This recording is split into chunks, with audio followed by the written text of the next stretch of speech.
Almira, Anes,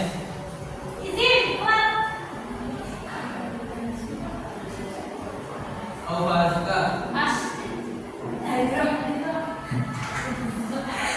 Aulia Zara, Aula Rizkita, Azhara Nadia, Azuna Haletun,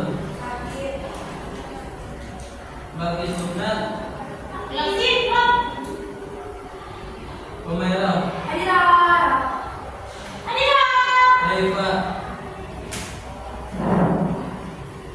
Devita,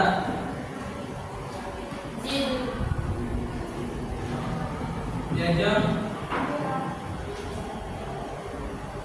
Fajar, Melisa, Aura, Bella,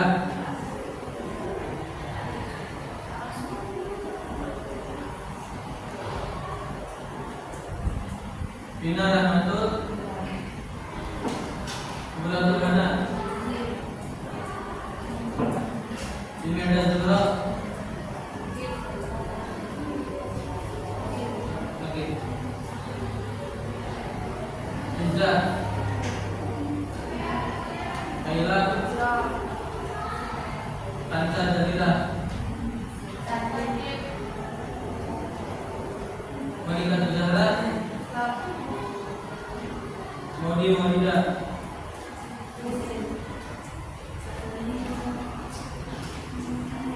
Mufrah, Imatul Zahra, Fatul Najar,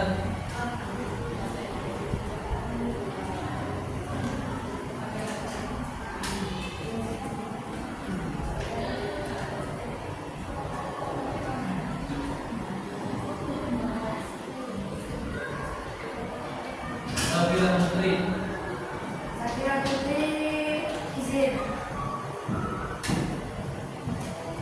Safira Najar,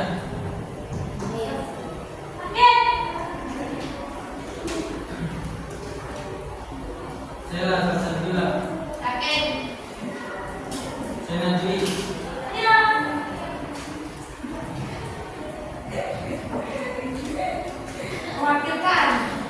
Sofi Mufida, Siti Khalifah, Fida Zainatu, Bulan, Lalita, Agnia,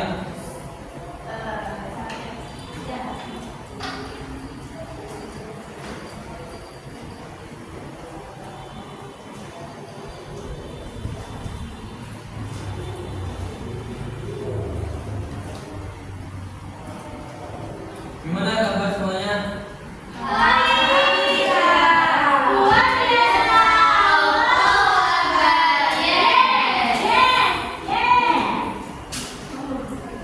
Oke, sekarang kita sudah memasuki bab 4, yaitu toleransi. Dari mana?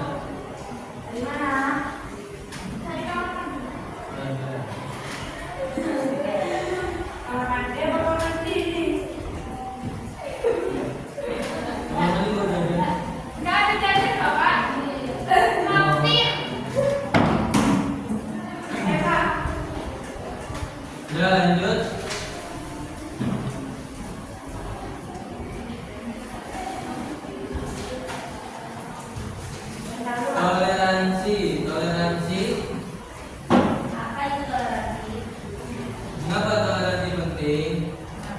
yaitu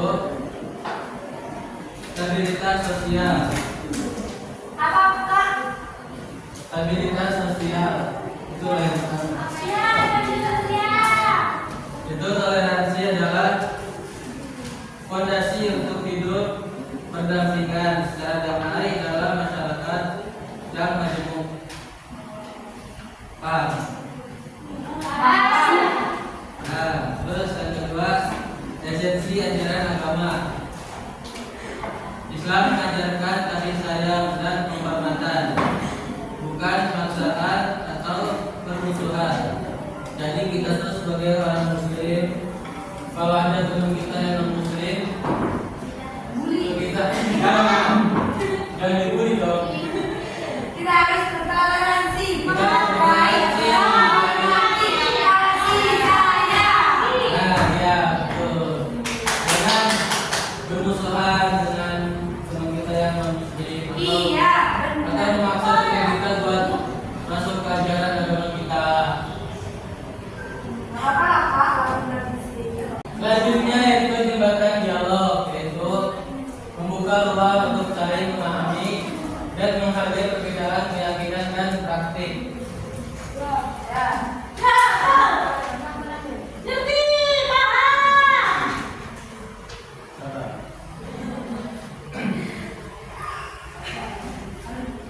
Ya, itu kita sebagai umat muslim kepada teman-teman kita yang non muslim, kalau mereka bercerita tentang agamanya, yaitu agama non muslim, kita saling membuka ruang, saling memahami dan menghargai perbedaan keyakinan mereka. Ya. Untuk selanjutnya,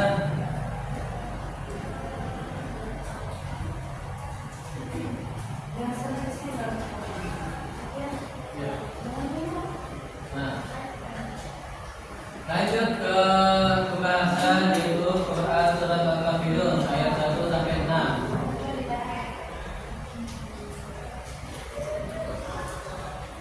Yang selain bagus ya?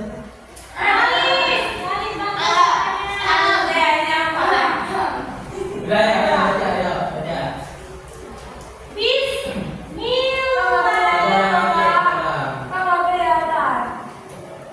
Bapak Al-Kafirun.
Ayat ini menetapkan batas yang jelas dalam akidah dan ibadah.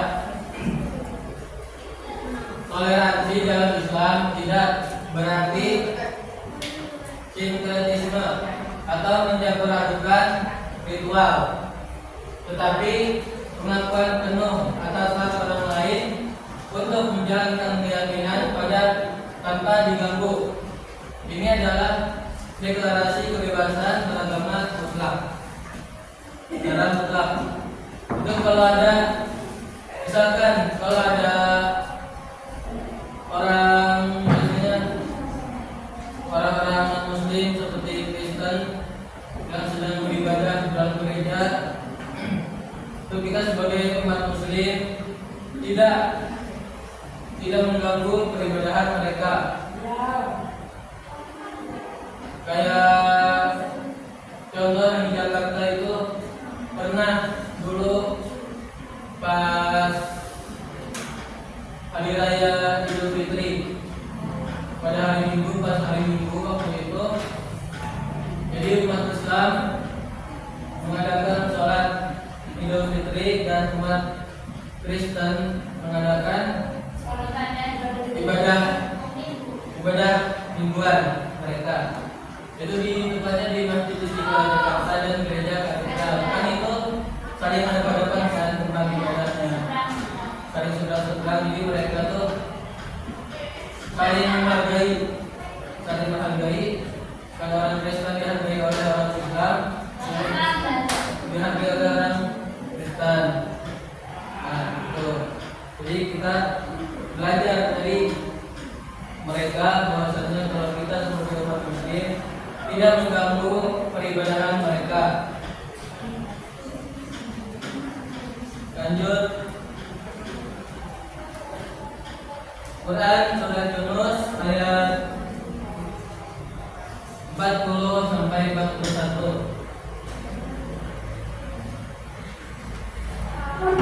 Boleh membaca?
Firman Allah ayat 40. Allah memberi garis pemisah bahwa umat Nabi Muhammad SAW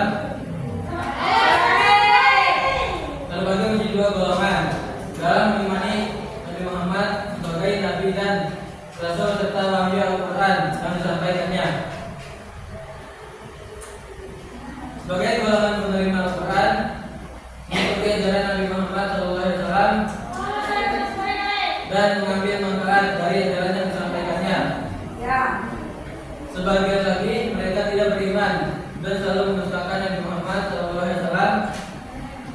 Allah lebih tahu tentang orang-orang yang membawa kerusakan di muka bumi dengan kekafiran, kemusyrikan, kezaliman dan kedurhakaan mereka mempunyai hati yang seperti batu dan tidak mau berpikir. Kayak contoh seperti zaman sekarang, orang-orang yang merusak agama Islam, padahal orang tersebut beragama Islam. Kayak contoh orang yang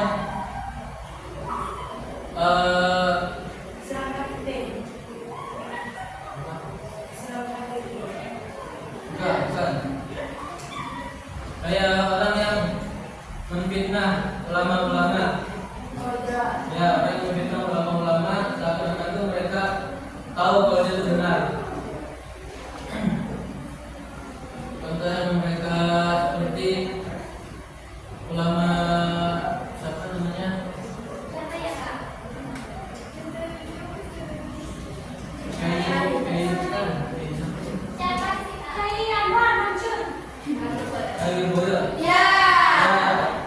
Lirboyo, itu mereka sangat bahagianya. Lanjut pada ayat 41. Allah memerintahkan kepada Nabi Muhammad SAW untuk tegar menghadapi orang-orang yang mendustakannya. Nabi Muhammad SAW diperintahkan untuk menyatakan bahwa beliau tidak bertanggung jawab atas perbuatan mereka, dan mereka pun tidak bertanggung jawab atas terhadap perbuatan Nabi Muhammad SAW. Dengan kata lain, bagiku amalku, bagimu amalmu.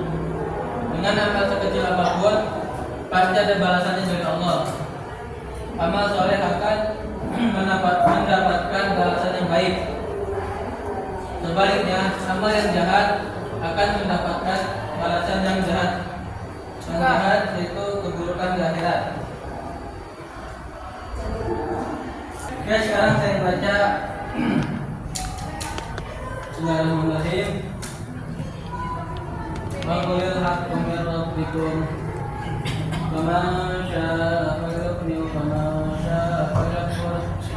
Inna a'tadna lil-zalimina naran bihim suradiquha wa yastaghithu yughathu bima'in ka'annahum yashwi wujuh bi'sa syarabu wa sa'at wa Artinya, dan katakanlah Muhammad, kebenaran itu datangnya dari Tuhanmu. Barang siapa menghendaki beriman, hendaklah ia beriman. Dan barang siapa yang menghendaki kafir, biarlah dia kafir. Sesungguhnya kami telah menyediakan neraka bagi orang zalim yang gejolaknya mengepung mereka. Jika mereka meminta pertolongan minum, mereka akan diberi air seperti besi yang mendidih, yang menghanguskan wajah. Itulah minuman yang paling buruk dan tempat istirahat yang paling jelek. Quran Surat Al-Kahfi ayat 29. Penjelasan ayatnya, ayat ini adalah salah satu landasan paling kuat dalam Islam mengenai kebebasan memilih keyakinan.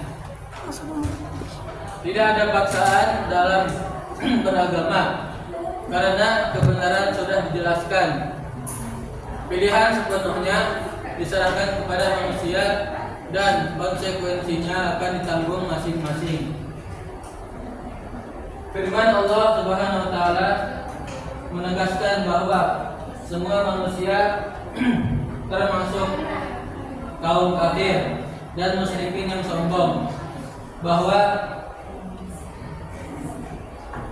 dan katakanlah Nabi Muhammad bahwa kebenaran, yakni wahyu ilahi Al-Quran yang turun dan aku sampaikan ini datangnya dari Tuhan dan memelihara alam semesta ini.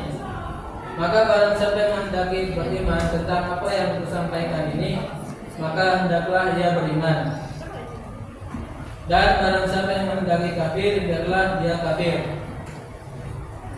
Manfaat dan keuntungan dari keimanan itu akan kembali pada dirinya sendiri, bukan kepada Allah dan Nabi Muhammad. manusia yang memilih kafir meskipun dia kaya raya dan memiliki jabatan tinggi, Allah dan Nabi Muhammad SAW tidak rugi sedikit pun. Sebab Allah Subhanahu wa taala adalah zat yang maha kaya. Lanjut surat Al-Hujurat. Kita ke surat Al-Hujurat ayat 10 sampai 13. Bismillahirrahmanirrahim. Innamal mu'minuna ikhwatun fa'aslihu baina akhawaykum. Fattaqullaha la'allakum turhamun. Ya ayyuhalladzina amanu la tanfa'u qawman min qawmin 'asa an yakunu khairum minhum wa la nisa'un min nisa'in 'asa an yakuna khairum minhum. Wa la tanfiqu anfusakum wa la tanabazu bil alqab. Bi'salismi busukum ma'atimah.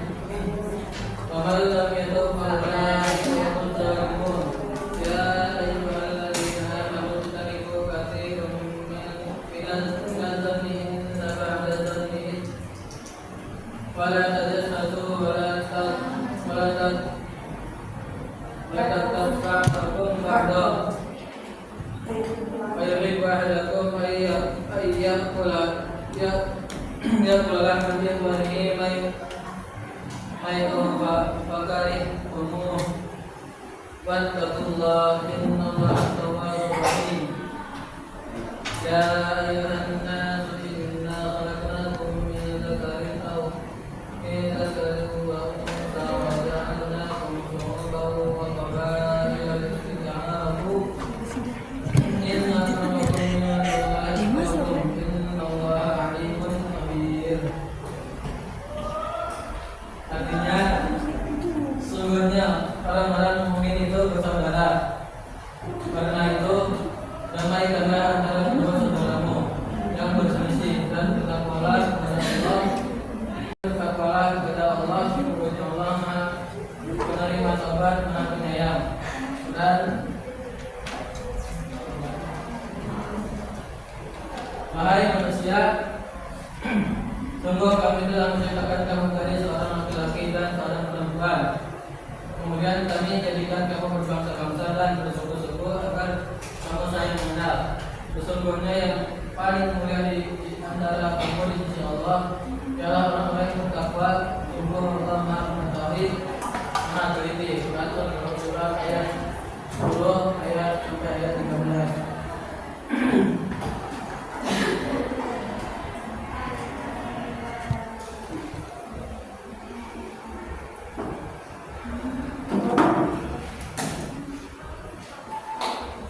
Penjelasan dari ayat ini adalah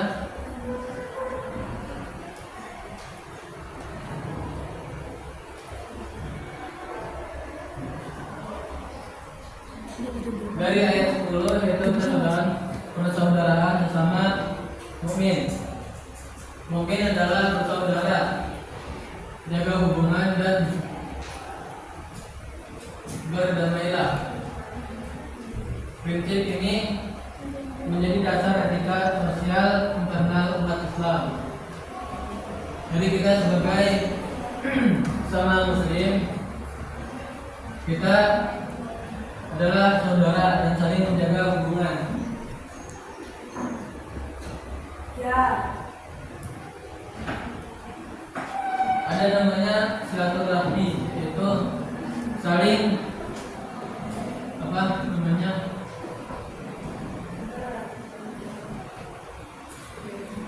silaturahmi, saling menjaga hubungan baik, kayak seperti pertemuan-pertemuan orang-orang itu dinamakan silaturahmi. Yang kedua, menghindari penghinaan dan julukan buruk. Sering terjadi yaitu penjelasan suatu kaum menolak kaum yang lain. Penghargaan martabat adalah wajib, baik sama muslim maupun non muslim. Contohnya tuh kayak kita ngejek teman kita, baik sama memberi julukan yang buruk, yang teman kita tuh tidak disukai.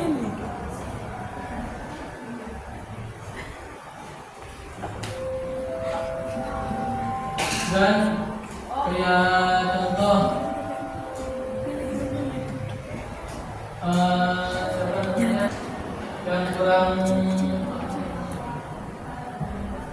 yang kurang baik dalam bekerja.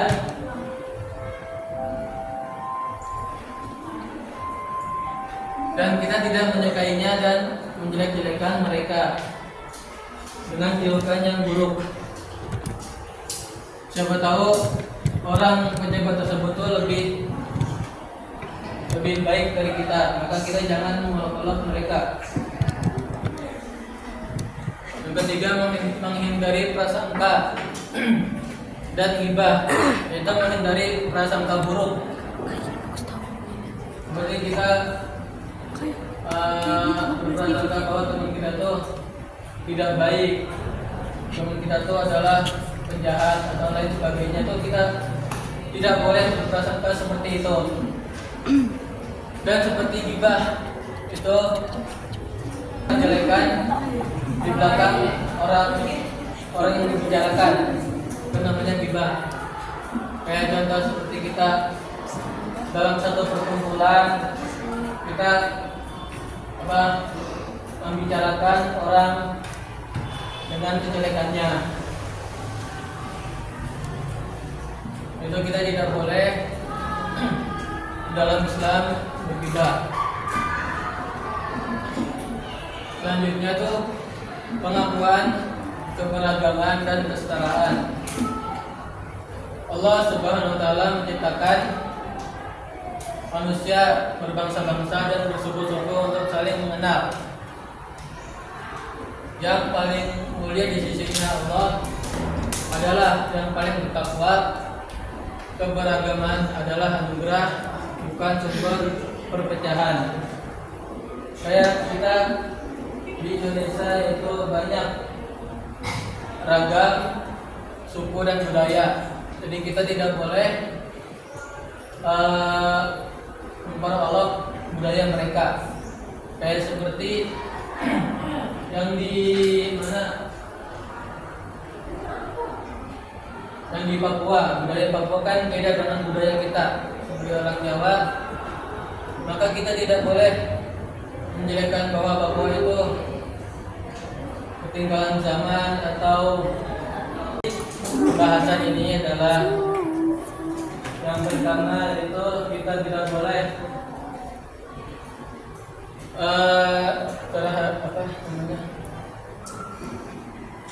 tidak boleh bertukar ibadah kepada teman-teman kita yang beda agama. Harus toleransi. Harus menghormati. Ya, terus tidak seudon. Ya. Terus habis itu Tidak boleh menyuruh agama lain untuk mengikuti agama kita. secara paksaan. Iya. Ya. Habis itu sesama muslim kita bersaudara.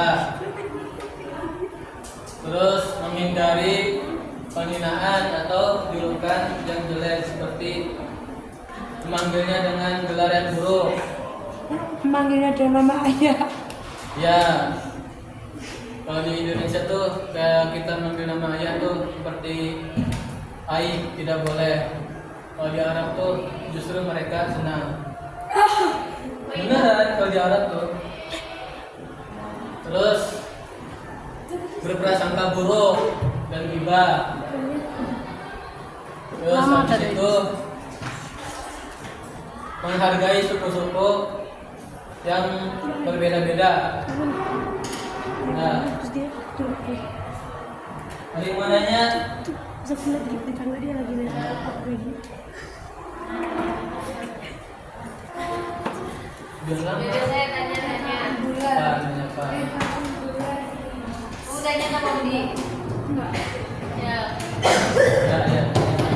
Udah gampang Pak.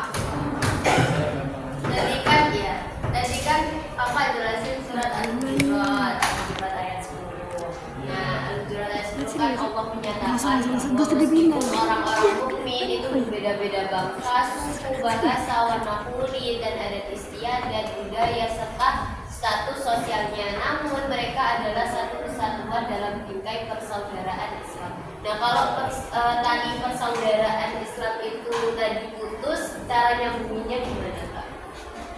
Itu cara kayak persaudaraan Islam. Kayak contoh kita kepada saudara kita atau teman kita. Tuh misalkan kita ada konflik dengan mereka menyebabkan persaudaraan kita itu putus. Ya. Cara nyambunginnya gimana? Cara nyambunginnya yaitu kita agar tidak terputus atau tidak terputus renggang sampai lama gitu, kita tuh untuk mendoakan mereka, pertama mendoakan mereka, bersedekah bersama mereka. Nah terus kalau misalkan apa namanya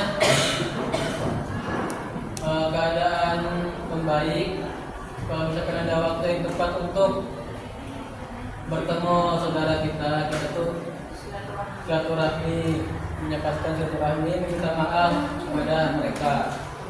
Tuh. Oke, paham. Siap, makasih. Oke. Ada lagi? Sudah. Oke, sekarang kita akhiri pembahasan ini, materi ini dengan membaca surat Al-Hamdalah.